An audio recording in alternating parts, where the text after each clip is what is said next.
Mariana n'aurait jamais dû accepter ce travail. Debout dans la galerie bondée du Marais, elle observait les invités élégants qui déambulaient entre les œuvres d'art contemporain, leurs voix se mêlant dans un brouhaha sophistiqué qu'elle traduisait machinalement pour Joaquim Santos, l'artiste brésilien nerveux à ses côtés. L'air était chargé de parfums coûteux et de prétentions parisiennes, exactement le genre d'atmosphère qui lui rappelait tout ce qu'elle n'était pas dans cette ville. « Dis-leur que cette pièce représente l'exil intérieur », murmura Joaquim en portugais, montrant une sculpture torturée de métal et de verre brisé. Mariana hocha la tête et répéta ces mots en français impeccable, gardant pour elle l'ironie cruelle de la situation. L'exil intérieur. Elle connaissait cette sensation mieux que quiconque. 8 mois qu'elle portait le nom de Lavigne comme un déguisement, 8 mois qu'elle vivait dans les limbes d'un mariage fantôme avec un homme qu'elle avait rencontré exactement 37 minutes dans sa vie entière. La galerie était pleine à craquer. Des critiques d'art aux lunettes vintage discutaient avec animation, des collectionneurs évaluaient les prix affichés d'un œil calculateur, et quelques touristes perdus tentaient de comprendre si ce qu'ils regardaient était vraiment de l'art ou une blague élaborée. Mariana se sentait invisible au milieu de tout ce monde, ce qui lui convenait parfaitement. L'invisibilité était devenue son refuge depuis qu'elle vivait cette double vie absurde. « Mademoiselle, pourriez-vous demander à l'artiste ce qui l'a inspiré pour cette série ?» demanda une femme aux cheveux argentés, pointant vers une installation de miroirs brisés qui reflétait les visages des spectateurs en fragments déformés. Pendant que Mariana traduisait la question, elle aperçut du coin de l'œil un homme grand aux cheveux châtains qui observait l'architecture du lieu avec un regard professionnel. Il prenait des notes sur un carnet, mesurait des angles, complètement détaché de l'art exposé. Un architecte, probablement. Quelque chose dans sa façon de bouger, précise et méthodique, lui rappelait vaguement quelqu'un, mais elle n'arrivait pas à mettre le doigt dessus. « L'art naît de la fracture », répondit Joaquim, et Mariana traduisit mécaniquement ces mots poétiques, l'esprit ailleurs. Elle portait sa robe noire préférée, celle qui lui donnait confiance, et ses escarpins qui lui faisaient regagner quelques centimètres précieux. Au doigt, l'alliance simple qu'elle avait achetée dans une bijouterie de Montmartre le lendemain de son mariage civil, parce qu'évidemment, son mari n'avait pas pensé à ce détail pratique. L'anneau était devenu si naturel qu'elle oubliait parfois qu'il représentait un mensonge. Soudain, Joaquim la tira par le bras. « Mariana, je dois absolument parler au galeriste. Tu peux m'attendre ?» Avant qu'elle puisse répondre, il disparut dans la foule, la laissant seule près de l'escalier en colimaçon qui menait à elle étage supérieur. Elle soupira et sortit son téléphone, envoyant un message rapide à sa colocataire Béatrice. Encore coincée dans un vernissage prétentieux, rentrerait tard. C'est en remettant son téléphone dans son sac qu'elle fit un pas en arrière sans regarder. Son talon glissa sur le bord de la première marche de l'escalier de marbre et elle sentit son équilibre lui échapper. Le temps sembla se suspendre, elle allait tomber, ridiculement, devant tous ces gens élégants qui la regarderaient avec cette pitié polie des Parisiens face à la maladresse d'autrui. Mais des mains fermes l'attrapèrent par les bras, la stabilisant contre un torse solide. Une odeur familière de Cologne discrète et de coton repassé l'enveloppa. « Qu'attention !» dit une voix grave près de son oreille. Mariana leva les yeux et son cœur s'arrêta. Des yeux verts la regardaient avec inquiétude, un visage qu'elle n'avait vu qu'une seule fois, mais qui était gravé dans sa mémoire comme une signature illégale. Rémi Lavigne, son mari, l'homme qui avait envoyé un procureur signer leur mariage à sa place et n'avait plus jamais donné signe de vie. « Oh !» souffla-t-elle, incapable de dire autre chose. Il la reconnut au même instant. Elle vit la surprise traverser ses traits, puis quelque chose d'autre, de la curiosité, de la gêne. Ses mains étaient toujours sur ses bras, et ni l'un ni l'autre ne semblait capable de bouger. « Mariana », dit-il doucement, comme s'il testait son nom sur sa langue. « Rémi », répondit-elle, et « C » était étrange de prononcer le prénom d'un étranger qui était techniquement son époux. Autour d'eux, quelques personnes s'étaient retournées, intriguées par cette scène. Mariana sentit les regards curieux, entendit les murmures discrets. Dans cette galerie pleine de commérages et de mondanité, ils étaient en train de devenir un spectacle. Instinctivement, pour sauver les apparences et éviter les questions embarrassantes, elle sourit et dit avec une aisance qu'elle ne ressentait pas « Merci, chérie », toujours aussi attentionnée. Le mot lui avait échappé naturellement, comme une bouée de sauvetage social. C'était du théâtre, rien de plus. Une façon de transformer une situation gênante en malentendu romantique banal. Mais ce qui sortit de sa bouche à lui l'a pris complètement au dépourvu. « Toujours, mon amour. Tu vas bien? Mon amour. » 2 mots prononcés avec une tendresse si naturelle qu'elle en eut le souffle coupé. Ce « N » était pas du théâtre. Il n'y avait aucune trace de calcul dans sa voix, aucune affectation. Juste une inquiétude authentique et cette expression affectueuse qui sembla les surprendre tous les deux. Et dans cet instant, quelque chose d'indéfinissable se brisa entre eux. Les mots restèrent suspendus dans l'air entre eux comme une promesse non tenue. « Mon amour ». Mariana sentait encore la douceur inattendue de ces syllabes résonner dans sa poitrine, créant un trouble qu'elle n'arrivait pas à nommer. Rémi la regardait avec une expression qu'elle ne lui connaissait pas, un mélange de surprise et de quelque chose de plus profond, comme s'il venait de se découvrir lui-même. « Je... » commença-t-elle, mais sa voix se perdit dans le brouhaha ambiant. Ils étaient toujours debout près de l'escalier, ses mains à lui poser sur ses bras à elle, dans cette proximité forcée qui aurait dû être gênante, mais qui, étrangement, ne l'était pas. Au contraire, Mariana réalisait qu'elle n'avait aucune envie qu'il la lâche. 8 mois de mariage fantôme, et était la première fois qu'elle touchait réellement son mari. « Excusez-moi », dit une voix féminine derrière eux. « Tout va bien ?» Une femme élégante aux cheveux courts les observait avec ce mélange de curiosité et de bienveillance typiquement parisien. Mariana reconnut la galeriste qui avait accueilli Joachim plus tôt dans la soirée. « Ouais, parfaitement », répondit Rémi sans quitter Mariana des yeux. « Ma femme a juste glissé. Ma femme. » Les mots coulèrent de sa bouche avec une aisance déconcertante, comme s'il les prononçait depuis des années. Mariana sentit quelque chose se serrer dans sa gorge.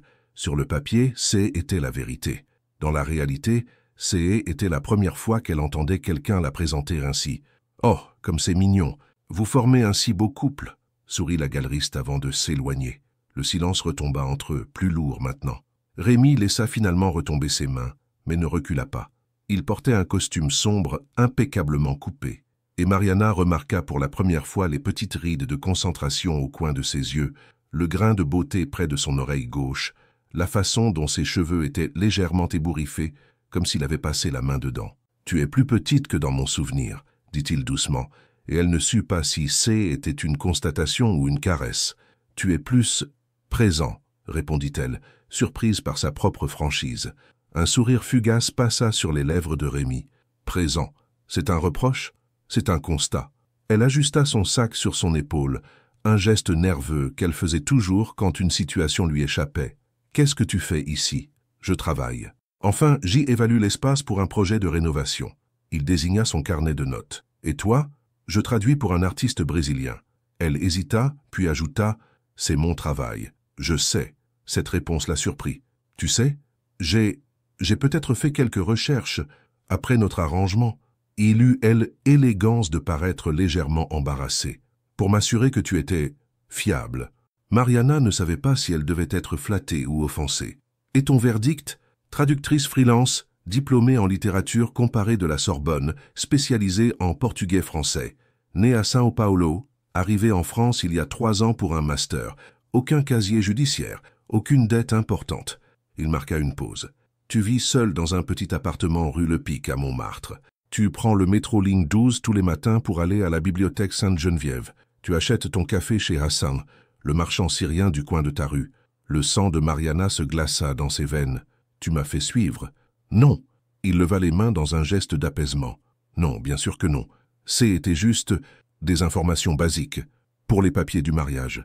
Mon avocat avait besoin de vérifier que je n'étais pas une arnaque. » La colère montait en elle, chaude et familière. « Que la petite immigrée brésilienne n'allait pas te voler tes précieux euros. Ce n'est pas ça. » « Alors quoi ?»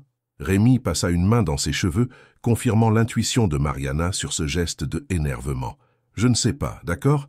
Tout ça était... c'est compliqué. Je n'avais jamais fait quelque chose comme ça. Me marier avec une inconnue pour satisfaire les caprices de mon grand-père et récupérer un héritage. » Il baissa la voix. « J'avais besoin de savoir à qui j'avais affaire. Et maintenant tu sais. » Sa voix était plus froide qu'elle ne l'aurait voulu. « Je suis exactement ce que tu pensais. Une étrangère désespérée qui avait besoin de tes papiers français. » Oh non. Il la regarda droit dans les yeux. « Maintenant je sais que tu portes toujours des escarpins noirs parce qu'ils vont avec tout, que tu as un petit accent chantant quand tu es en colère, et que tu rougis quand quelqu'un te dit mon amour sans prévenir. » Le silence qui suivit était différent du précédent, plus chargé, plus dangereux.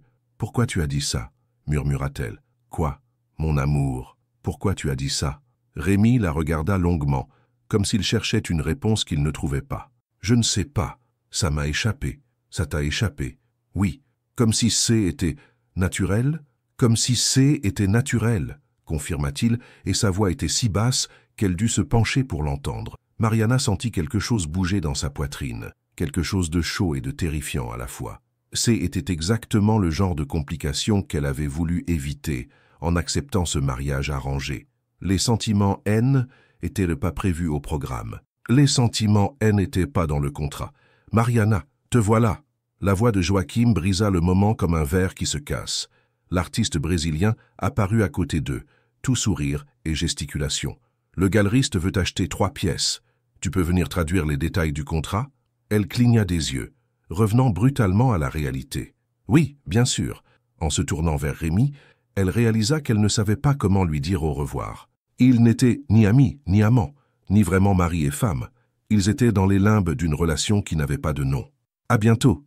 dit-elle finalement. « À bientôt, Mariana. » Mais en s'éloignant avec Joachim, elle entendit Rémi ajouter, si doucement qu'elle ne fut pas sûre de l'avoir vraiment entendu, « À bientôt, mon amour. » Et cette fois, son cœur fit quelque chose de complètement inattendu. Il répondit, Mariana n'avait pas fermé l'œil de la nuit. Allongée dans son petit lit de l'appartement de Montmartre, elle fixait le plafond fissuré en écoutant les bruits familiers de Paris qui s'éveillaient, le métro qui grondait au loin, les poubelles qu'on traînait sur le pavé, la boulangerie du rez-de-chaussée qui ouvrait ses volets métalliques. Sa routine matinale habituelle, sauf que rien n'était plus habituel depuis la veille. « À bientôt, mon amour. » Sa voix résonnait encore dans sa tête, grave et douce, prononcée avec cette aisance troublante qui lui donnait l'impression d'être vraiment aimée, ce qui était ridicule, évidemment. Elle connaissait cet homme depuis exactement 1 heure dans sa vie entière, en comptant leur premier rendez-vous fonctionnel au café, près de la mairie du 4e arrondissement. « Putain !» murmura-t-elle en portugais, son juron préféré dans sa langue maternelle. « Quoi ?» grogna Béatrice depuis son lit de l'autre côté de la cloison fine. « Il est 6 heures du matin, Marie. Qu'est-ce qui se passe ?» Mariana se mordit la lèvre. Comment expliquer à sa colocataire brésilienne qu'elle avait passé la nuit à repenser aux mains de son mari fantôme sur ses bras? Béatrice connaissait son arrangement matrimonial. Elle était la seule à être au courant, mais elle pensait que Rémi N était qu'un nom sur des papiers, un moyen pratique d'obtenir des documents français. Rien, juste un cauchemar, MMH. Mais ce N n'était pas un cauchemar. C était bien pire. C était un rêve qui risquait de devenir réalité, et elle ne savait pas si elle en avait envie ou si ça la terrifiait. À 8 heures, elle était déjà dans le métro ligne 12, direction Bibliothèque Sainte-Geneviève, comme tous les matins depuis 8 mois. Sauf qu'aujourd'hui, elle scrutait inconsciemment chaque homme brun dans la rame, espérant et redoutant à la fois de croiser des yeux verts familiers. Rémi avait dit qu'il connaissait ses habitudes. Savait-il qu'elle prenait toujours la 3e voiture, qu'elle s'asseyait toujours côté fenêtre quand C était possible, qu'elle lisait toujours le même livre de Fernando Pessoa pour se donner du courage? Le trajet lui parut interminable. À la bibliothèque, elle s'installa à sa place habituelle, sortit son ordinateur portable et ouvrit le dossier de traduction du jour, un manuel technique sur les énergies renouvelables. Parfait. Rien de romantique là-dedans. Juste des termes scientifiques neutres qui ne lui rappelleraient pas les mains chaudes d'un architecte sur sa peau. Mais au bout de 20 minutes, elle n'avait traduit que 3 phrases. Son esprit dérivait constamment vers la veille, la façon dont Rémi l'avait regardée, la surprise authentique dans sa voix, le petit sourire qui avait effleuré ses lèvres quand elle l'avait appelé plus présent. Il avait fait des recherches sur elle. Cette pensée la troublait plus qu'elle ne voulait l'admettre. D'un côté, C était logique, même vexant. Bien sûr qu'il avait voulu s'assurer qu'elle n'était pas une arnaqueuse avant de lui donner son nom. D'un autre côté, il savait qu'elle achetait son café chez Hassan. Ce détail n'était dans aucun dossier officiel. Ça voulait dire qu'il était venu dans son quartier, qu'il l'avait peut-être observée à distance, qu'il était curieux d'elle. « Merde », murmura-t-elle, attirant les regards réprobateurs des étudiants voisins. À 13 heures, elle céda et fit quelque chose qu'elle n'avait jamais fait. Elle ouvrit Google et tapa « Rémi Lavigne, architecte Paris ». Le résultat la surprit.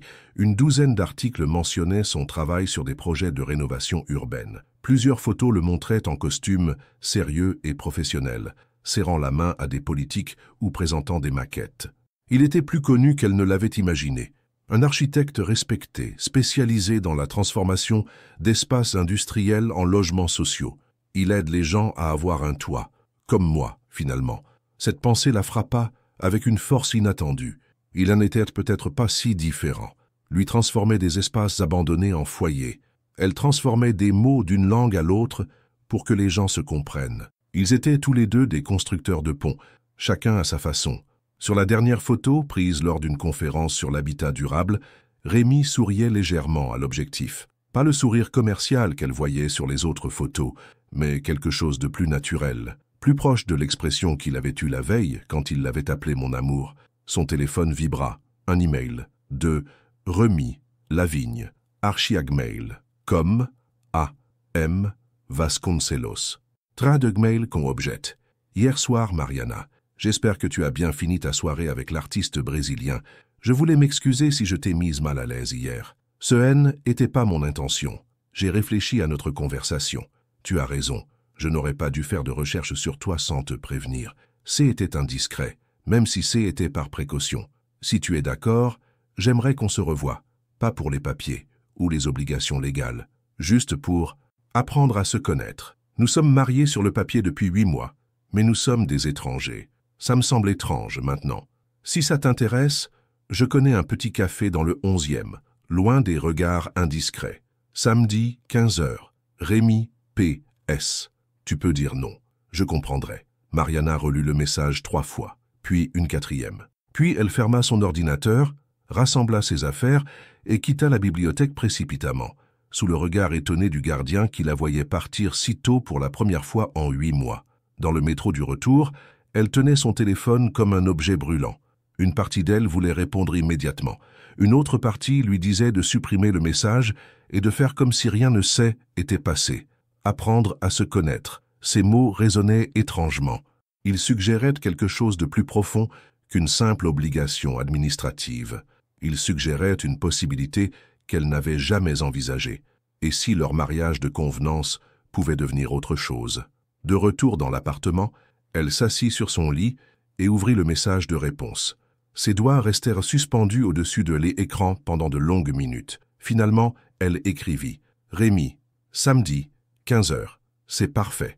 Envoie-moi l'adresse. » Mariana, elle, hésita, puis ajouta « P.S. Moi aussi, je trouve ça étrange. » Et avant de pouvoir changer d'avis, elle appuya sur « Envoyer ». 3 minutes plus tard, son téléphone vibra avec une adresse et un simple « Merci. À samedi, Mariana. » Pas de mon amour, cette fois. Mais bizarrement, ça la déçut un peu. Mariana était arrivée 20 minutes en avance et le regrettait déjà. Assise à une petite table près de la fenêtre du café Le Consulat, dans une rue tranquille du 11e arrondissement, elle tripotait nerveusement l'anse de sa tasse de thé en observant chaque homme qui passait sur le trottoir. Elle avait changé de tenue 3 fois avant de partir. D'abord trop habillée, puis trop décontractée. Enfin, elle avait opté pour une robe bleu marine simple et ses ballerines confortables. Quelque chose entre l'élégance et la désinvolture, comme si elle ne savait pas elle-même quel ton donner à cette rencontre. « C'est juste un café avec ton mari », se dit-elle ironiquement. Rien d'extraordinaire, sauf que tout était extraordinaire dans cette situation. Combien de femmes prenaient rendez-vous avec leur époux 8 mois après leur mariage pour faire connaissance? Combien découvraient les goûts de l'homme dont elles portaient le nom en sirotant un thé Earl Grey dans un café anonyme? Le carillon de la porte la fit sursauter. Rémi entra, scrutant l'intérieur du café avec cette précision d'architecte qu'elle commençait à reconnaître. Il portait un pull bleu clair et un jean foncé, plus décontracté que lors de la vernissage, et elle réalisa que C était la première fois qu'elle le voyait en civil. Il paraissait plus jeune ainsi, moins intimidant, leurs regards se croisèrent. Il sourit, pas le sourire poli qu'elle avait vu sur les photos Google, mais quelque chose de plus chaleureux, et s'approcha de sa table. « Bonjour », dit-il en s'asseyant face à elle. « Désolé, j'ai un peu cherché. Ce quartier, je ne le connais pas bien. » Pas de problème, j'y étais en avance de toute façon. Un silence s'installa. Pas désagréable, mais chargé d'une attention mutuelle nouvelle. Mariana remarqua qu'il avait les mêmes mains que dans son souvenir, longues, soignées, avec une fine cicatrice sur l'index gauche qu'elle n'avait pas vue la première fois. « Tu veux boire quelque chose ?» demanda-t-elle. « Un café, s'il te plaît. » Il fit signe au serveur. « Et toi, c'est du thé ?»« Earl Grey. Je n'arrive pas à boire du café l'après-midi. Ça m'empêche de dormir. »« Ah !» Il nota l'information comme si C était important. Moi, c'est l'inverse. Je peux boire un espresso à minuit et dormir comme un bébé 5 minutes après. Pratique pour un architecte. Les longues nuits de travail, j'imagine. « Tu as fait des recherches sur moi aussi ?» demanda-t-il avec une pointe d'amusement. Mariana rougit légèrement. « Peut-être. Et ton verdict ? Architecte spécialisé dans la rénovation urbaine, projet de logements sociaux, quelques récompenses professionnelles ?» Elle marqua une pause. « Tu aides les gens à avoir un toit. C'est beau. » Rémi sembla surpris par le compliment. « C'est surtout technique. Beaucoup de calculs, de réglementations, de négociations avec les mairies. Mais au final, des familles ont un endroit où vivre, grâce à toi. » Il la regarda avec une intensité nouvelle. « Je n'avais jamais vu ça comme ça. Comment tu le voyais ? Comme un travail, un bon travail, mais un travail quand même. » Il sirota le café que le serveur venait d'apporter. « Et toi ? La traduction, c'est par passion ou par nécessité ? Les deux. » Mariana tourna sa tasse entre ses mains. « J'ai toujours aimé les langues. Cette idée qu'on peut construire des ponts entre les gens juste avec des mots. Mais c'est vrai que quand je suis arrivé en France, c'était surtout par nécessité. Il fallait que je trouve un moyen de survivre. Survivre, répéta-t-il doucement. Ça devait être difficile. Quitter le Brésil, s'adapter à la France. Tu n'imagines pas. Les mots sortirent plus facilement qu'elle ne l'aurait cru. Les premiers mois, j'avais l'impression d'être transparente. Même en parlant parfaitement français, les gens entendaient mon accent et me classaient immédiatement. Elle, étrangère, celle qui n'est pas vraiment à sa place. Et maintenant j'ai un nom français sur mes papiers. Elle sourit avec amertume. Madame Lavigne. Ça ouvre quelques portes. Rémi fronça les sourcils. Ce n'est pas pour ça que... Enfin, je veux dire, j'espère que tu ne penses pas que je te vois comme ça. Comme quoi? Comme quelqu'un qui profite de mon nom, ou qui n'est pas à sa place. Mariana le regarda attentivement. Il semblait sincèrement préoccupé par sa réponse. Honnêtement, je ne sais pas comment tu me vois. Jusqu'à avant-hier, tu étais juste un nom sur un contrat de mariage. Et maintenant, la question flottait entre eux, lourde de possibilités. Mariana sentit son cœur accélérer. Maintenant, tu es Rémi. La personne qui m'a rattrapé quand j'allais tomber. Qui dit mon amour comme si c'était naturel. Qui connaît mes habitudes, mais qui pose quand même des questions pour apprendre à me connaître vraiment. Et ça te plaît? Sa voix était plus basse, plus intime. Ça me terrifie, avoua-t-elle. Parce que ce N n'était pas prévu au programme. Les sentiments N n'étaient-ils pas dans notre accord? Non, admit-il. Il n'y était pas. Alors qu'est-ce qu'on fait? Rémi resta silencieux un long moment, fixant ses mains posées sur la table. Puis il leva les yeux vers elle. On pourrait modifier l'accord? Comment ça? Au lieu de deux étrangers qui partagent un nom de famille, on pourrait essayer d'être des amis, des vrais. Il hésita. Et voir ce qui arrive. Des amis, répéta-t-elle. Pour commencer. Et si ça devient plus compliqué que ça? Alors, on avisera quand ça arrivera. Mariana but une gorgée de thé pour se donner le temps de réfléchir. L'idée était à la fois séduisante et dangereuse. Devenir amie avec son mari de papier, était ouvrir la porte à tous les malentendus possibles. Mais ne pas essayer, était peut-être passer à côté de quelque chose d'important. D'accord, dit-elle finalement. Essayons d'être amis. Le sourire qui illumina le visage de Rémi lui coupa le souffle. Parfait.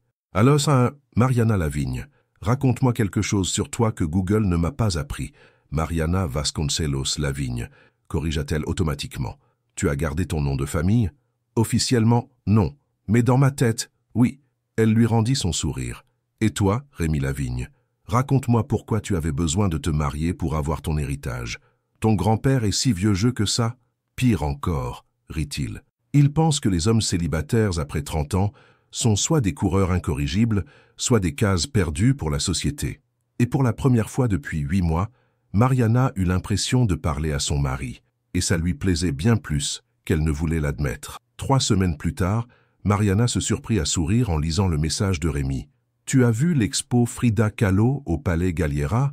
J'ai pensé que ça pourrait t'intéresser. » Rémika, pas encore, mais bonne idée. Tu proposes une sortie culturelle, monsieur Lavigne. Si madame Vasconcelos Lavigne daigne accepter l'invitation de son mari-ami.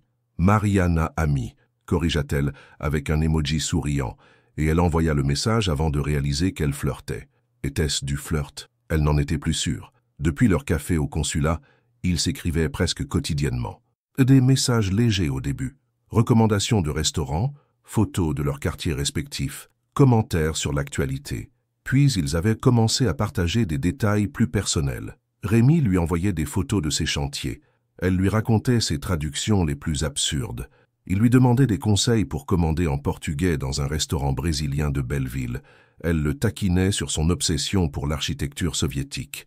C'était devenu naturel. Trop naturel, peut-être. Le mardi matin, elle traduisait un rapport médical particulièrement rébarbatif quand quelqu'un sonna à sa porte. Mariana fronça les sourcils. Elle n'attendait personne, et le facteur passait toujours l'après-midi. « J'arrive !» cria-t-elle en français, puis en portugais par réflexe. Elle ouvrit la porte et se retrouva face à une femme d'une quarantaine d'années, impeccablement habillée d'un tailleur gris anthracite. Cheveux courts, regard perçant, mallette à la main et badge officiel accroché au revers de sa veste. « Madame Lavigne ?» demanda la femme d'une voix neutre. Le nom la prit au dépourvu, comme chaque fois. « Oui ?» Inspectrice Claire Dubois, Direction générale des étrangers en France. Puis-je entrer ? Le sang de Mariana se glaça dans ses veines. Qu'est-ce qui se passe ? Contrôle de routine, madame. Rien d'alarmant. L'inspectrice sourit. Mais ce sourire n'atteignait pas ses yeux. Juste quelques questions sur votre situation matrimoniale. Situation matrimoniale. Les mots résonnèrent dans la tête de Mariana comme une alarme incendie. Elle s'effaça pour laisser entrer l'inspectrice, l'esprit en ébullition. Comment avait-elle pu être si naïve ? Bien sûr qu'il surveillait les mariages entre Français et étrangers. Bien sûr qu'un dossier comme le sien, une Brésilienne qui épouse un Français rencontré sur un site spécialisé, déclencherait des soupçons. « Puis-je vous offrir quelque chose ? Du café ?» demanda-t-elle, sa voix tremblant légèrement. « Non, merci. » L'inspectrice sortit un dossier de sa mallette et s'assit sur le canapé sans y être invitée. « Asseyez-vous, je vous prie. » Mariana obéit, les jambes flageolantes. L'appartement lui sembla soudain minable sous le regard scrutateur de l'inspectrice. Le canapé d'occasion acheté sur le Bon Coin, la table basse bancale, les murs qui avaient besoin d'être repeints, rien qui ressemblait au foyer d'une femme mariée à un architecte prospère. « Madame Lavigne, vous êtes mariée à Monsieur Rémi Lavigne depuis... » L'inspectrice consulta ses notes. 8 mois et 17 jours. C'est correct ? Oui. Un mariage célébré à la mairie du 4e arrondissement. Témoin unique. Maître Dubois, notaire. Monsieur Lavigne était représenté par procuration. Elle leva les yeux vers Mariana. Étrange, non ? Un marié qui n'assiste pas à son propre mariage ? Il voyageait pour le travail. Le mensonge lui brûla la langue. L'inspectrice nota quelque chose. Et depuis, vous vivez ensemble dans quel domicile ? Nous... Mariana sentit sa gorge se serrer. Nous avons gardé nos appartements respectifs. Temporairement. Depuis 8 mois, oui. Vous avez des comptes bancaires communs? Non, pas encore. Des projets communs? Vacances? Achats importants? Nous préférons prendre notre temps. L'inspectrice posa son stylo et regarda Mariana droit dans les yeux. Madame Lavigne, connaissez-vous le site Mariage Arrangement, FR? Le cœur de Mariana s'arrêta de battre. Pourquoi cette question? Parce que vous et votre mari vous y êtes inscrits tous les deux. Lui cherchait une épouse pour satisfaire les exigences familiales relatives à un héritage. Vous cherchiez un mari français pour régulariser votre situation. Un échange de services parfait, n'est-ce pas? Ce n'est pas quoi, madame? L'inspectrice se pencha légèrement vers elle. Ce n'est pas exactement ce qui s'est passé. Parce que nous avons accès aux échanges de messages sur la plateforme, très professionnels, très détaillés sur les aspects pratiques, très peu romantiques. Mariana ferma les yeux. Était fini. Tout était fini. Madame Lavigne, regardez-moi. La voix de l'inspectrice était plus douce maintenant, presque compatissante. Je ne suis pas là pour vous détruire. Je fais mon travail. Mais il faut que vous compreniez la gravité de la situation. Quelle gravité! Mariage de complaisance. Article L123.1 du Code de l'entrée et du séjour des étrangers. Pour vous, expulsion du territoire français et interdiction de retourner en France pendant 5 ans. Pour votre mari, amende pouvant aller jusqu'à 15 000 € et inscription au casier judiciaire. Les mots tombèrent comme des pierres dans l'estomac de Mariana. Expulsion, interdiction de retour, casier judiciaire pour Rémi. Mais, continua l'inspectrice en refermant son dossier, je suis une femme juste. Si ce mariage est réel, si vous pouvez me prouver qu'il est basé sur des sentiments sincères et non sur un arrangement mutuel, alors il n'y a aucun problème. Comment je peux prouver ça? Vie commune effective, connaissance intime l'un de l'autre, projet de vie partagé. L'inspectrice se leva. Et surtout, Madame Lavigne, il faut que je sois convaincue que vous vous aimez vraiment. Elle se dirigea vers la porte, puis se retourna. Je reviens dans 15 jours pour un entretien avec vous et votre mari, ensemble, chez vous. Elle marqua une pause significative. Chez vous, Madame Lavigne. Pas dans 2 appartements séparés. 15 jours. 15 jours pour me prouver que votre mariage est authentique. L'inspectrice ouvrit la porte. Bonne journée, madame, et saluez votre mari de ma part. La porte se referma dans un cliquetis définitif. Mariana resta immobile sur son canapé, fixant l'endroit où l'inspectrice S était tenue quelques secondes plus tôt. 15 jours. Elle avait 15 jours pour transformer un mariage de papier en histoire d'amour convaincante. Elle avait 15 jours pour faire semblant d'aimer un homme qu'elle commençait peut-être vraiment à aimer. Et elle n'avait aucune idée de comment lui annoncer ça. Mariana fixait son téléphone depuis 2 heures sans arriver à composer le numéro de Rémi. Assise en tailleur sur son lit, elle avait écrit et effacé une dizaine de messages. Comment annoncer à quelqu'un que sa vie était sur le point de basculer? Comment expliquer qu'ils avaient 15 jours pour transformer leur arrangement pratique en histoire d'amour crédible, sous peine de conséquences catastrophiques? Rémi, il faut qu'on se parle. Urgence. Non, trop dramatique. Salut, tu es libre ce soir. J'ai quelque chose d'important à te dire. Trop désinvolte pour la gravité de la situation. On a un problème. Trop direct. Elle finit par envoyer « Rémi, peux-tu venir chez moi ce soir? C'est important. » La réponse arriva presque immédiatement. « Tout va bien? J'arrive dans 1 heure. 1 heure pour trouver les mots. 1 heure pour préparer Rémi au fait que leur petit jeu était fini et que les choses sérieuses commençaient. À 19h30 précise, il frappa à sa porte. Mariana l'ouvrit et fut frappée par son air inquiet. Il portait encore ses vêtements de travail, chemise blanche légèrement froissée, pantalon sombre, cheveux un peu ébouriffés comme s'il avait couru. « Qu'est-ce qui se passe » demanda-t-il avant même d'entrer. « Tu avais l'air paniqué » termina-t-elle avec un sourire amer. « C'est exactement ça. » Il entra et elle referma la porte, prenant une grande inspiration. Comment commencer? Par l'inspectrice? Par les conséquences?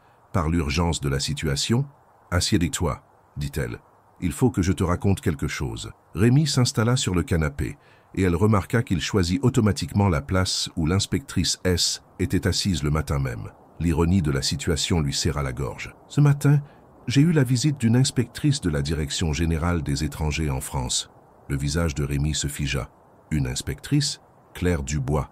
Elle enquête sur notre mariage. » Les mots sortaient maintenant, précipités. « Ils nous soupçonnent de mariage de complaisance. Ils ont nos échanges sur le site. Ils savent qu'on ne vit pas ensemble. Ils savent tout, Rémi. » Il resta silencieux un long moment, assimilant l'information. Puis il passa une main dans ses cheveux, ce geste qu'elle connaissait maintenant. « Merde, » murmura-t-il. « Je savais que C était possible, mais je pensais qu'on était passé sous les radars. » Eh bien, non. Mariana s'assit en face de lui, les mains tremblantes. Elle m'a donné 15 jours. 15 jours pourquoi? Pour prouver que notre mariage est réel, qu'on s'aime vraiment. Elle déglutit difficilement. Sinon, c'est l'expulsion pour moi et 15 000 € d'amende plus casier judiciaire pour toi. Le silence qui suivit était assourdissant.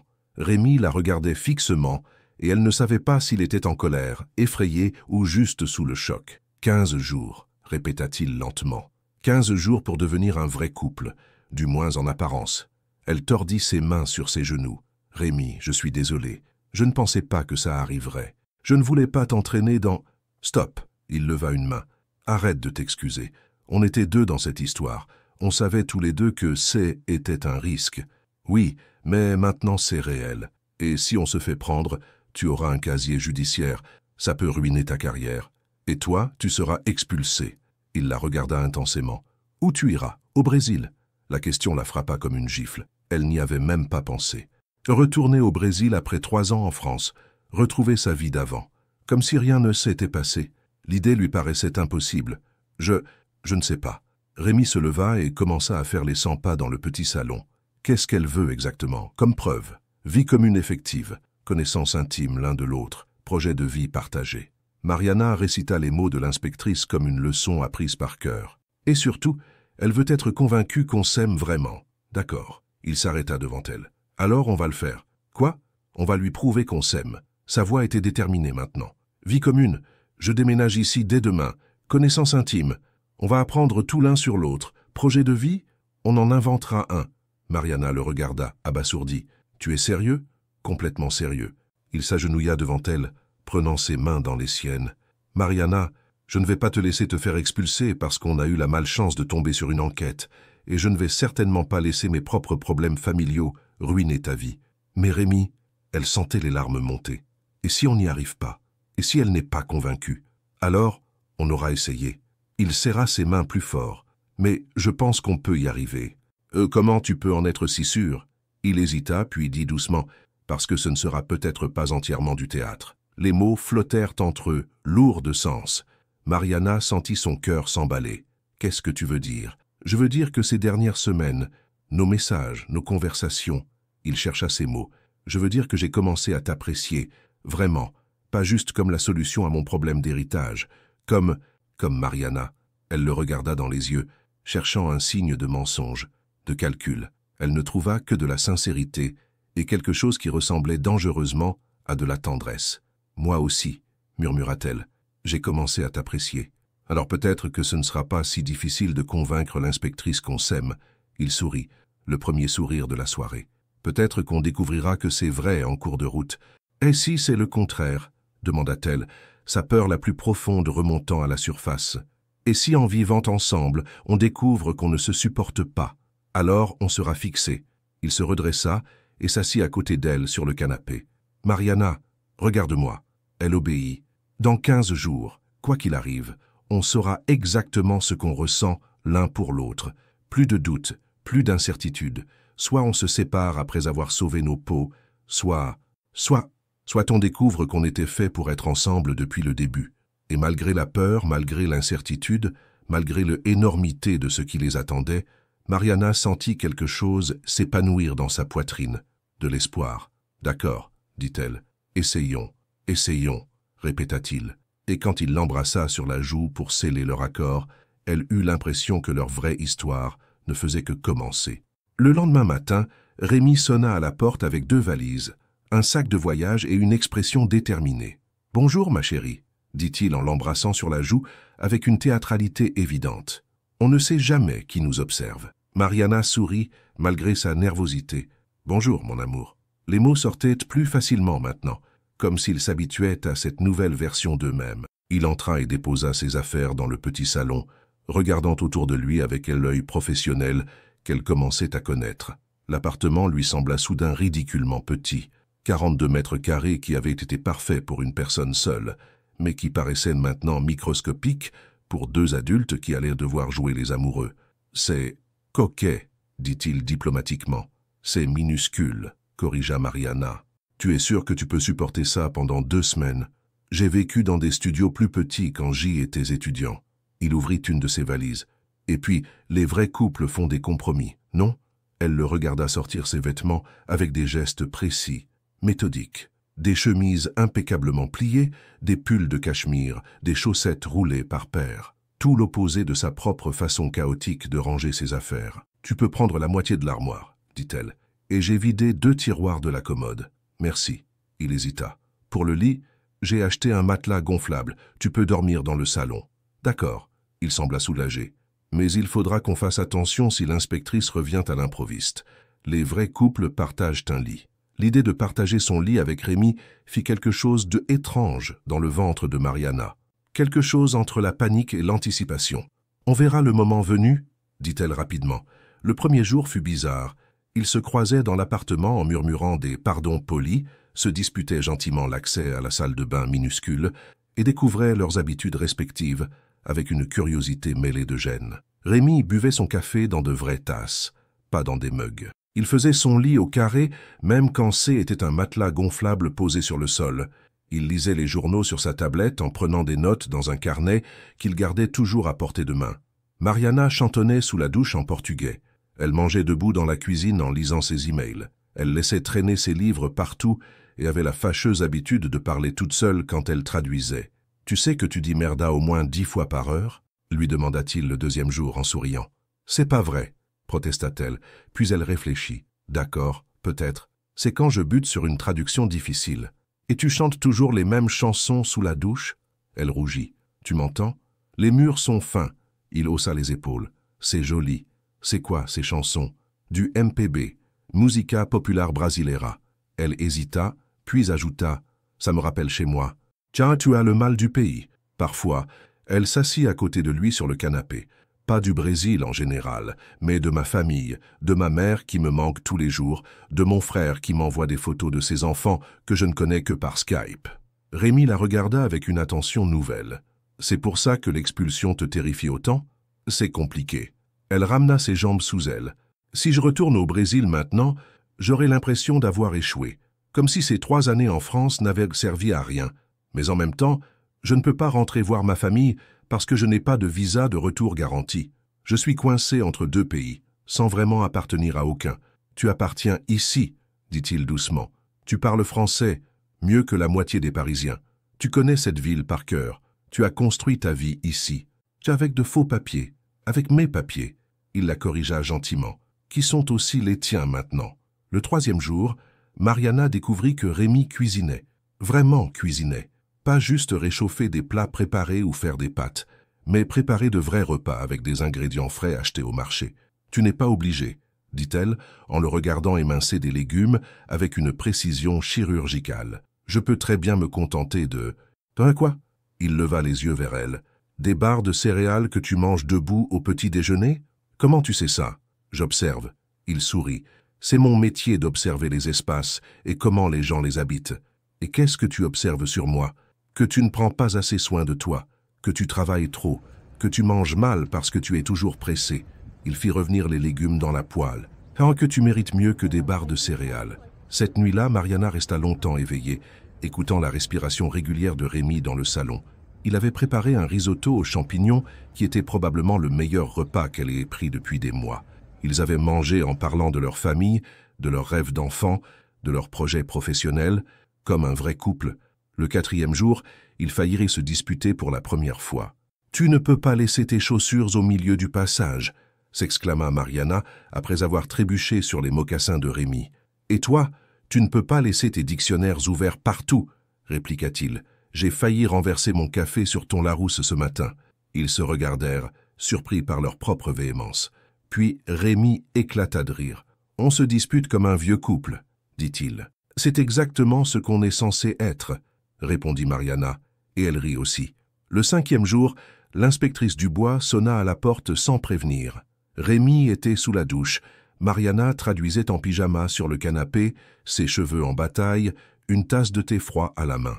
La situation parfaite pour une épouse surprise en intimité conjugale, sauf qu'elle paniqua complètement. « Rémi !» chuchota-t-elle en direction de la salle de bain. L'inspectrice, l'eau s'arrêta immédiatement. « Quoi? L'inspectrice est là? Merde, dis que j'arrive. » Mariana ouvrit la porte, son cœur battant à tout rompre. L'inspectrice Dubois la regardait avec cette expression indéchiffrable qu'elle commençait à connaître. « Madame Lavigne, excusez-moi de passer sans prévenir. Pas de problème. » La voix de Mariana tremblait légèrement. « Entrez. Mon mari sort de la douche. Il arrive dans une seconde. » L'inspectrice entra et balaya l'appartement du regard. Les vêtements de Rémi sur le dossier d'une chaise, ses chaussures près de l'entrée, son carnet de notes sur la table basse, la vaisselle sale de 2 personnes dans l'évier. « Vous vivez ensemble maintenant, constata-t-elle. « Oui. » Mariana s'efforça de paraître naturelle. « On a décidé que C était le moment. » « Ah, et qu'est-ce qui a motivé cette décision ?» Avant que Mariana puisse répondre, Rémi sortit de la salle de bain, une serviette nouée autour de la taille, les cheveux mouillés, l'air parfaitement à l'aise. « Bonjour, inspectrice, » dit-il en souriant. « Désolé, je ne vous avais pas entendu arriver. » Et sous le regard stupéfait de Mariana, il s'approcha d'elle et l'embrassa tendrement sur les lèvres. « Bonjour, mon amour, » murmura-t-il contre sa bouche. Cette fois, ce N n'était plus du théâtre, et Mariana le savait. Le goût des lèvres de Rémi persistait sur les siennes, longtemps après le départ de l'inspectrice. Mariana était restée figée pendant tout l'entretien, répondant aux questions d'une voix qu'elle espérait stable, pendant que son cœur battait si fort qu'elle était sûre que tout le monde pouvait l'entendre. Rémi était habillé rapidement et s'était installé à côté d'elle sur le canapé, sa main posée naturellement sur sa cuisse, comme s'il avait fait ce geste 1000 fois. L'inspectrice Dubois avait posé des questions sur leur routine quotidienne, leurs projets d'avenir, leur intimité. Des questions personnelles et précises qui auraient dû les mettre en difficulté, mais auxquelles ils avaient répondu avec une synchronisation troublante, comme s'ils se connaissaient vraiment depuis des mois. « Qui fait la cuisine ?»« Rémi » avait répondu Mariana. « Il est beaucoup plus doué que moi. Mariana travaille beaucoup », avait ajouté Rémi en caressant inconsciemment sa jambe. « J'aime prendre soin d'elle. Vous vous disputez parfois ?»« Pour les chaussures au milieu du passage », avaient-ils dit ensemble. Puis ils étaient regardés en souriant, surpris par leur unisson spontané. L'inspectrice avait noté quelque chose. « Et vos projets ?»« On réfléchit à déménager dans un appartement plus grand », avait improvisé Rémi. Celui-ci était parfait quand Mariana vivait seule, mais maintenant on se marche dessus, avait terminé Mariana en riant, et ce rire n'était pas fin. Quand l'inspectrice était repartie en promettant de revenir la semaine suivante pour l'entretien final, ils étaient restés assis côte à côte, la main de Rémi toujours sur la jambe de Mariana, sans savoir comment reprendre leur conversation normale. « Alors » dit finalement Mariana quand le silence devint trop lourd. « Alors » répéta Rémi. « Elle chercha ses mots. « Tu l'as embrassée pour faire du théâtre ?» Il tourna la tête vers elle, et dans ses yeux verts, elle lut quelque chose qui lui fit oublier de respirer. « Non » dit-il simplement. « Et toi, tu as répondu pour faire du théâtre ?»« Non » Le mot flotta entre eux comme une promesse dangereuse. Rémi retira lentement sa main de sa jambe, mais ne s'éloigna pas. Au contraire, il se tourna complètement vers elle. « Mariana, il faut qu'on parle. »« De quoi ?»« De ce qui est en train de nous arriver. » Il passa une main dans ses cheveux, ce geste qu'elle connaissait maintenant par cœur. « Parce que quelque chose nous arrive, n'est-ce pas ?» Elle hocha la tête, incapable de mentir. « Oui, quelque chose nous arrive, et ça me terrifie, » avoua-t-il. « Parce que on n'était pas censé. Tomber amoureux ?» Les mots sortirent de sa bouche avant qu'elle puisse les retenir. Rémi la regarda avec une intensité nouvelle. « C'est ce qui se passe ?» demanda-t-il doucement. « Tu tombes amoureuse ?»« Je ne sais pas. » Sa voix était à peine un murmure. « Peut-être. Et toi ? Peut-être aussi ?» Il sourit, mais était un sourire triste. « Tu sais ce que c'est, le plus ironique. »« Quoi ? » On a passé 8 mois à éviter de se connaître pour que notre arrangement reste simple. Et maintenant qu'on est forcé de jouer les amoureux, on découvre qu'on n'a peut-être pas besoin de jouer. Mariana sentit quelque chose se serrer dans sa poitrine. « Rémi, je sais. » Il se leva et commença à faire les 100 pas. Exactement comme le premier soir. « Je sais que c'est compliqué. Je sais que ça change tout. » « Ça change quoi, exactement ?» Il s'arrêta devant elle. « Tout. Si on tombe vraiment amoureux, qu'est-ce qui se passe après ? Quand l'inspectrice sera convaincue et qu'on n'aura plus besoin de jouer. On arrête de jouer, dit-elle simplement. Et on fait quoi? On reste mariés pour de vrai? On fait de ce mariage de convenance un vrai mariage? Peut-être. Et si ça ne marche pas? Si on découvre qu'on s'est trompé? Qu'on confond la proximité forcée avec de l'amour? Mariana se leva aussi et s'approcha de lui. Et si on ne se trompe pas? Il la regarda longuement, comme s'il cherchait une réponse dans ses yeux. Tu serais prête à prendre ce risque? Quel risque? À celui de transformer notre arrangement en quelque chose de réel, avec tout ce que ça implique, les sentiments, les attentes, les déceptions possibles. Il hésita. Les enfants, un jour peut-être, une vraie vie de couple. L'image qu'il dressait était à la fois tentante et terrifiante. Mariana l'imaginait dans 5 ans, dans 10 ans, toujours en train de lui faire à manger, de lui demander comment s'était passée sa journée, de dormir dans le même lit qu'elle, de l'aimer vraiment. « Et toi ?» demanda-t-elle. « Tu serais prêt ?»« Je ne sais pas. » Il fut brutalement honnête. « J'ai 30 ans, Mariana. Je n'ai jamais été amoureux. Pas vraiment. J'ai eu des relations, mais rien comme ça. Comme quoi? Comme quelqu'un qui fait que j'ai envie de rentrer à la maison le soir. Quelqu'un pour qui j'ai envie de cuisiner, juste pour voir son sourire quand elle goûte. Quelqu'un dont j'y écoute les chansons sous la douche parce que ça me manque quand elle n'est pas là. » Les mots de Rémi touchèrent Mariana en plein cœur. « Tu fais tout ça? » ?»« Oui. » Il sourit, ce sourire qu'elle aimait de plus en plus. « Et ça me fait peur parce que je ne l'ai jamais fait pour personne. Moi non plus, avoua-t-elle. Je n'ai jamais vécu avec quelqu'un. Je n'ai jamais eu envie de partager ma vie quotidienne. Mais avec toi, avec moi, c'est avec toi, c'est différent. Tu fais que je me sens chez moi. Pour la première fois depuis que je suis en France, j'ai l'impression d'être chez moi. » Rémi s'approcha d'elle jusqu'à ce qu'il n'y ait plus que quelques centimètres entre eux. « Mariana. »« Oui, est-ce que je peux t'embrasser? Pas pour l'inspectrice, pas pour faire semblant, juste parce que j'en ai envie. » Elle leva les yeux vers lui, et dans ce regard, Il y avait tout ce qu'elle n'arrivait pas à dire avec des mots. « Oui », murmura-t-elle, « tu peux. » Et quand il l'embrassa cette fois, ce fut différent du premier baiser, plus lent, plus doux, plus vrai. Un baiser qui scellait quelque chose de nouveau entre eux. Un baiser qui signifiait peut-être qu'on ne joue plus. Une semaine avant l'entretien final, Mariana se réveilla dans les bras de Rémi. Elle s'était endormie sur le canapé, en regardant un film brésilien qu'elle lui faisait découvrir, et elle avait ouvert les yeux pour se retrouver blottie contre son torse, sa respiration régulière soulevant doucement sa joue. Pendant un instant de grâce parfaite, elle oublia tout, l'inspectrice, les enjeux, les complications. Il n'y avait que cette sensation de sécurité absolue qu'elle n'avait jamais connue. Puis, la réalité la rattrapa. Dans 7 jours, leur avenir se jouerait. Dans 7 jours, ils sauraient s'ils étaient assez convaincants pour sauver leur peau. Et dans 7 jours, ils devraient décider quoi faire de cette histoire qui était devenue bien plus qu'un arrangement. « Bonjour », murmura Rémi, les yeux encore fermés. « Bonjour ». Elle ne bougea pas, savourant ce moment d'intimité. « Tu es réveillé depuis longtemps ?» Quelques minutes, il resserra légèrement son étreinte. « J'aime bien te sentir contre moi. » Les mots étaient simples, mais ils firent quelque chose de chaud dans le ventre de Mariana, moi aussi. Ils restèrent ainsi en silence, et elle se demanda si c'était ça, l'amour, cette facilité à être ensemble, cette envie de ne pas bouger pour que le moment dure éternellement, cette certitude que l'endroit le plus sûr au monde était exactement là, dans les bras de cette personne. « Mariana », dit-il doucement. « MMH ? Et si on parlait moins de l'inspectrice cette semaine ?» Elle leva la tête pour le regarder. « Qu'est-ce que tu veux dire ?»« Je veux dire qu'on passe notre temps à se préparer pour convaincre quelqu'un d'autre qu'on s'aime, mais on ne prend jamais le temps de juste s'aimer, sans public, sans pression. Tu as raison. » Elle sourit. « Qu'est-ce que tu proposes ? Une semaine normale, comme si on était juste Rémi et Mariana, juste nous. »« Juste nous », répéta-t-elle, et l'idée lui plut énormément.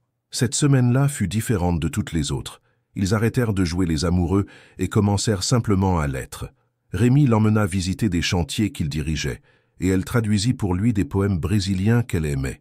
Ils firent les courses ensemble au marché de Montmartre, se disputèrent gentiment sur le choix des légumes et rentrèrent chez eux chargés de sacs en riant. Un soir, ils cuisinèrent ensemble. Mariana lui apprit à faire des brigadeiros, ces petites truites chocolatées brésiliennes qu'elle préparait avec sa mère. Rémi était concentré, tirant la langue comme un enfant, et elle ne put s'empêcher de l'embrasser impulsivement. « Qu'est-ce que c'était » demanda-t-il, surpris. « Rien, tu étais mignon. »« Mignon » Il feignit l'indignation. « Je suis un homme, Mariana, pas un chiot. »« Un homme mignon » insista-t-elle en riant. Il la poursuivit dans l'appartement avec une cuillère pleine de chocolat fondu, et elle courut en poussant des petits cris jusqu'à ce qu'il l'attrape et qu'ils s'effondrent tous les deux sur le lit, essoufflés et heureux. C'est là, allongés sur son lit étroit, qu'ils parlèrent vraiment pour la première fois. « Raconte-moi ton enfance », dit-elle en traçant du doigt des motifs imaginaires sur sa chemise. « Banale, bourgeoise. Prévisible », il haussa les épaules. « Mes parents voulaient que je fasse médecine. Quand j'ai choisi l'architecture, ça a été le drame. Mon grand-père était le seul à me soutenir. C'est pour ça que tu tiens à ton héritage. Ce n'est pas l'argent, c'est... » Il chercha ses mots. « C'est la reconnaissance, la preuve qu'il était fier de moi, qu'il avait raison de croire en mes choix. Et maintenant, tu es toujours sûr que ça vaut la peine ?» Rémi la regarda intensément. « Maintenant, je me dis que le plus beau cadeau qu'il m'ait fait, c'est de m'obliger à te rencontrer. » Le cœur de Mariana fit un bond dans sa poitrine. « Rémi, et toi ?» demanda-t-il pour changer de sujet. « Raconte-moi le Brésil, ta vraie vie d'avant, São Paulo. Une famille de classe moyenne qui économisait pendant des mois pour m'offrir des cours de français. » Elle sourit tristement. « Mes parents ont vendu leur voiture pour payer mon billet d'avion. Ma mère pleurait à l'aéroport en me faisant promettre de réussir. Tu as réussi. Pas si je me fais expulser. Ça n'arrivera pas. » Il prit son visage entre ses mains. « Je ne le permettrai pas. Et si l'inspectrice n'est pas convaincue, si elle pense qu'on joue la comédie, alors on trouvera autre chose. On se mariera pour de vrai, dans une église, avec ta famille, avec la mienne. On fera de toi une vraie Madame Lavigne, pas juste sur les papiers. Tu ferais ça? Oui. » Il n'hésita pas une seconde. « Si c'est ce qu'il faut pour te garder, oui. Même si tu n'es pas sûr de tes sentiments. Mais je suis sûr. » Il l'embrassa tendrement. « Je suis sûr depuis le jour où j'ai commencé à compter les heures avant de rentrer te retrouver. Je suis sûr depuis que tes chansons portugaises sont devenues le plus beau son du monde. Je suis sûr depuis que l'idée de te perdre me rend malade. » Mariana sentit les larmes monter. « Moi aussi, je suis sûr. Alors pourquoi on a peur? Parce que c'est trop beau pour être vrai ?» Elle rit à travers ses larmes. « Parce qu'on se connaît depuis 2 semaines et qu'on parle déjà d'amour, mes parents se sont mariés après 3 mois de fréquentation. Ils sont ensemble depuis 35 ans. » Il caressa sa joue. « Parfois, on sait. C'est tout. »« Et tu sais ?»« Je sais. » Il posa son front contre le sien. « Et toi ?»« Je sais aussi. » Cette nuit-là, pour la première fois, ils dormirent dans le même lit. Pas par obligation, pas par stratégie, mais parce qu'ils en avaient envie. Mariana s'endormit la tête sur l'épaule de Rémi, sa main dans la sienne, et elle rêva d'un appartement plus grand où ils auraient leur place à tous les deux. Le matin de l'entretien final, elle se réveilla seule. Rémi était déjà debout, habillé, en train de préparer le café dans la cuisine. Il avait l'air tendu, concentré, comme avant un examen important. « Prêt ?» demanda-t-elle. « Prêt. » Il lui tendit une tasse. « Et toi ? Prête ?» Elle but une gorgée de café pour se donner du courage. « Rémi ? Oui ? Quoi qu'il arrive aujourd'hui, je veux que tu saches que ces 2 semaines ont été les plus belles de ma vie. » Il posa sa tasse et la prit dans ses bras. « Moi aussi. » Et quand l'inspectrice Dubois sonna à la porte, ils étaient aux prêts à se battre pour leur amour, même si cet amour était né d'un mensonge. L'inspectrice Dubois entra avec la précision d'un chirurgien qui s'apprête à opérer. Elle portait le même tailleur gris que lors de sa première visite, mais son expression était différente, plus concentrée, plus déterminée. Elle posa sa mallette sur la table basse, sortit un dossier épais et un dictaphone, puis regarda Mariana et Rémi qui se tenaient la main sur le canapé. « Bonjour, asseyez-vous, je vous prie. Cet entretien va déterminer la validité de votre union. » Mariana sentit la main de Rémi se crisper légèrement dans la sienne. Ils s'assirent côte à côte, assez proches pour paraître complices, assez détendus pour sembler naturels. 2 semaines d'entraînement intensif. « Je vais vous poser des questions séparément, puis ensemble. » L'inspectrice alluma le dictaphone. « Monsieur Lavigne, veuillez passer dans la cuisine. Madame, vous restez avec moi. » Le premier test. Mariana regarda Rémi S. éloigné, emportant avec lui sa force tranquille. Elle était seule face à cette femme qui tenait son avenir entre ses mains. « Madame Lavigne, depuis quand votre mari dort-il du côté droit du lit ?» La question la prit de court. « Depuis toujours ? Vous dormez ensemble depuis le début de votre mariage ?» « Non. » Mariana décida d'être honnête. « Au début, on avait gardé nos appartements respectifs, mais depuis quelques semaines, on vit vraiment ensemble. Pourquoi ce changement ? Parce qu'on s'est rendu compte qu'on voulait vraiment être mariés, pas juste sur le papier. » L'inspectrice nota quelque chose. « Votre mari a une cicatrice sur l'index gauche. Comment se l'est-il faite ? Accident avec un cutter sur un chantier, quand il était étudiant. » La réponse sortit naturellement. Rémi lui avait raconté cette histoire la semaine dernière. « Il met combien de sucre dans son café ? » Aucun. Il le boit noir. Facile. Quel est son plat préféré ? Les pâtes arrabbiata de sa grand-mère. Mais il ne sait pas les faire, alors je suis en train d'apprendre la recette pour lui. Mensonge pieux. Ils en avaient parlé hier soir. L'inspectrice leva les yeux de ses notes. « Vous l'aimez ?» La question directe la troubla. « Oui. Depuis quand ? » Mariana hésita. « Depuis qu'il m'a rattrapé quand j'allais tomber, à la vernissage. C'est là que j'ai compris qu'il était plus qu'un nom sur mes papiers. Monsieur Lavigne, à vous. » Ils se croisèrent en silence, mais Rémi lui pressa furtivement la main en passant. Un geste discret qui n'échappa pas à l'inspectrice. « Monsieur Lavigne, votre épouse chante sous la douche. Quelle chanson ?» Rémi sourit, le premier sourire sincère depuis l'arrivée de l'inspectrice, du MPB, Musica Popular Brasileira, surtout Caetano Veloso et Marisa Monte. Elle a une voix magnifique. Elle prend du sucre dans son thé? Non, jamais. Earl Grey Nature. Et elle le boit toujours dans la même tasse, celle avec des fleurs bleues qu'elle a achetée dans une brocante de Montmartre. Pourquoi avoir décidé de vivre ensemble maintenant? Parce que je me suis rendu compte que je ne supportais plus de rentrer dans un appartement vide. Rémi regarda vers la cuisine où Mariana attendait, parce que sa voix qui dit merda quand elle traduit est devenue le plus beau son de ma journée, parce que je l'aime. Depuis quand? Car depuis qu'elle m'a appelé chérie à la vernissage et que j'ai répondu mon amour sans réfléchir, comme si c'était naturel, comme si on était déjà nous. L'inspectrice nota longuement, puis rappela Mariana. Maintenant, ensemble. Elle les regarda s'installer côte à côte, observant chaque geste, chaque regard. Parlez-moi de vos projets. On cherche un appartement plus grand, dit Mariana. Celui-ci était parfait quand je vivais seul. Mais maintenant, maintenant on se marche dessus, termina Rémi en souriant. Vous voulez des enfants? Ils se regardèrent. Était une question qu'ils n'avaient jamais abordée franchement. Oui, dit finalement Mariana. Un jour, pas tout de suite, mais oui, moi aussi, ajouta Rémi. J'aimerais qu'ils parlent portugais, que Mariana leur apprenne ses chansons. Et si Madame Lavigne était expulsée aujourd'hui? Le silence qui suivit était chargé d'angoisse. Rémi prit la main de Mariana et la serra fort. « Je la suivrai », dit-il simplement. « Au Brésil, n'importe où, ma vie est avec elle maintenant. Même si cela compromet votre carrière, votre héritage? L'héritage, je m'en fiche. » Sa voix était ferme. « Mon grand-père voulait que je me marie pour que je ne finisse pas seul. Mission accomplie. Que je garde l'argent ou pas, j'ai trouvé l'amour. C'est ça qui compte. » L'inspectrice ferma son dossier et éteignit le dictaphone. Le silence était oppressant. « Vous savez, » dit-elle finalement, « j'ai vu beaucoup de mariages de complaisance dans ma carrière, des couples qui récitent leurs réponses comme des leçons apprises, qui ne se regardent jamais, qui ne se touchent que quand ils pensent que je les observe. » Mariana sentit son cœur s'arrêter. « Mais vous, » l'inspectrice sourit pour la première fois, « vous vous regardez même quand vous pensez que je ne vois pas. Monsieur Lavigne, vous avez caressé le bras de votre épouse exactement 11 fois pendant cet entretien. Des gestes inconscients, protecteurs.